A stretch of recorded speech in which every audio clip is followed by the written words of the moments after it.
নোলক লিখেছেন আল মাহমুদ। আমার মায়ের সোনার নোলক হারিয়ে গেল শেষে, হেথায় খুঁজি হোথায় খুঁজি সারা বাংলাদেশে। নদীর কাছে গিয়েছিলাম, আছে তোমার কাছে? হাত দিও না, আমার শরীর ভরা বোয়াল মাছে। বলল কেঁদে তিতাস নদী হরিণ বেড়ের বাঁকে, সাদা পালক বকরা যেথায় পাক ছড়িয়ে থাকে।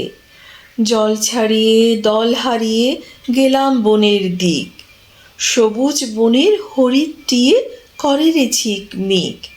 বনের কাছে এই মিনতি, ফিরিয়ে দেবে ভাই, আমার মায়ের গয়না নিয়ে ঘরকে যেতে চাই। কোথায় পাবো তোমার মায়ের হারিয়ে যাওয়া ধন, আমরা তো সব পাক পাখালি বনের সাধারণ। সবুজ চুলে ফুল পেন্দেছি, নোলক পরি না তো, ফুলের গন্ধ চাও যদি নাও, হাত পাতো হাত পাতো।